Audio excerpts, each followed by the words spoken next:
Assalamu alaikum. In this video, I want to show us how we work with financial statement. In our previous lecture, we looked at financial statements, taxes, and cash flows. So we see income statement, we saw balance sheet also. So those income statement and balance sheets will be very difficult if we want to compare companies to other similar companies. It will be problem or impossible to directly compare the financial statements for two companies because of their differences in size and in currencies, especially if the financial reports are in different currencies. So this lecture, we are going to look at one way we can use for the comparison, which is the issue of standardized financial statements. So for standardized financial statement, we mean we convert the figures in our income statement and balance sheets to percentages instead of the total dollar amount or the total naira amount. The financial statements that result from this, that is the income statement and the balance sheet that results from this, are what we call common size statements. So it goes to say that we have common size balance sheets and common size income statement. For common size balance sheets, it's a standardized balance sheets whereby all the items in the balance sheets are expressed as a percentage of total assets. They are expressed as a percentage of total assets. For common size income statement, all the items in the income statement are shown as a percentage of sales. We are going to demonstrate how this can be done using Excel also. So with this, it is relatively easy for you to read and compare financial statements of company one year and the other year. It is also very easy to read and compare financial statements of two companies.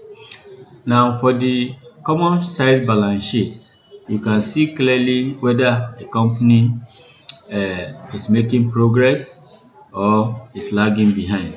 So we can be tempted to conclude that the balance sheet has grown either weaker or stronger. So if we take a hypothetical balance sheet from Prudrow Corporation, the textbook we are using, Essentials of Corporate Finance. Now we have this balance sheet for 2015 and 2016. We want to come up with a common size balance sheet. So every item here, we are going to express it as a percentage of total asset. Total asset for 2015 is $3,373. For 2016 is $3,588. The same thing here. Then we'll show the changes in as we move from 2015 to 2016. We show the changes. So let's go to our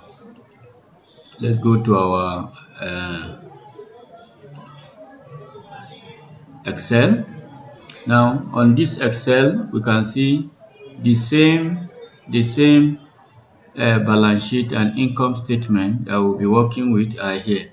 So if you look at it clearly, this same balance sheet for 2015 and 2016 are what we have here.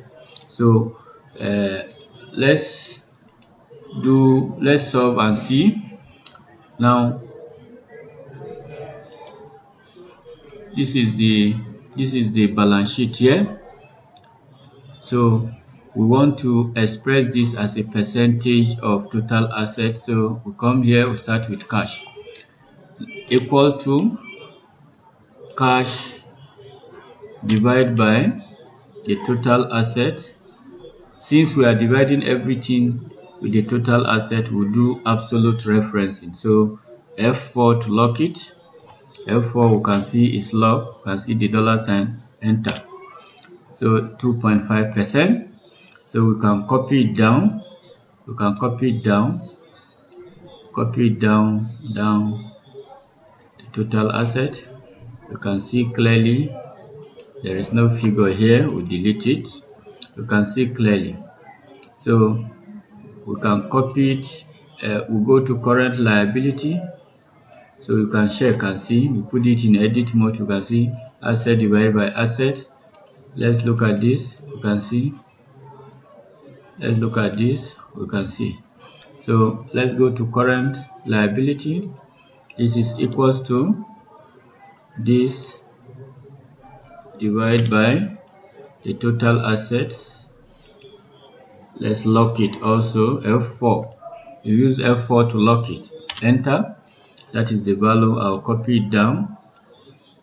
So I've copied it down. Is there anywhere? There is nothing here. We delete. So this is the value. So we have expressed every item terms here to as a percentage of total asset. You can see clearly that total asset is 100%. Is 100%. So let's go to 2016. All we do, we can do relative referencing by copying this formula to here. Let's see. We'll copy. We'll paste it here. I think, let's see. So it is not correct. Let me use the formula directly. Equals to this divided by this. We lock it, F4 to lock it. So we have 2.7%. We can copy it down. I'll copy it all the way down. So we delete this. We delete this. We delete this. So we have our value. So in 2015 is 2.5%. It increased to 2.7%. So let's calculate the changes here. This is equals to this minus this. Enter. You don't need to lock it. This is relative references, not absolute. So it means there is an increase of 0.2%. You can copy it down all to the end. Copy it down to the end. So there is nothing here. We delete. There is nothing here. We delete. There is nothing here. We delete. So you can see the interpretation is that in 2015, between 2015 and 2016, cash change positive by 0.2%, account receivable increases by 0.3%, inventory increases by 0.1%, the total 0.7%. Now the net plant decreases by minus 0.7%. You understand? So this offset this. Our current liability, account payable increases by 0.3%. Note payable decreases. Total long-term debt also decreases. So from here we can conclude that this company is doing relatively good because the assets increases, the liability decreases. Even the common equity also increases. So this is how we do the balance sheet, common size balance sheet for 2015 and 2016. So let's go. We can see clearly the result is copied here. This is the result of our This is the solution of what I just showed in Excel. Now, common size income statement, like I said earlier, all the items are expressed as a percentage of total sales, and it tells us what happened to each dollar in sale. These percentages are also very useful for comparison. It will be interesting to compute the same percentage for the firm main competitors to see how it stacked up in terms of cost control. So I have the income statement here, and we'll go to our Excel to demonstrate how they are computed. But before we get there, we are going to express every item here as a percent of sale. So it's telling us what percent of sale goes to finance each of these items, each of these expenses, including interest and taxes. What percent goes for dividend? What percent goes for retained earning? Let's go back to our Excel. So when we go down, we can see that our income statement is here.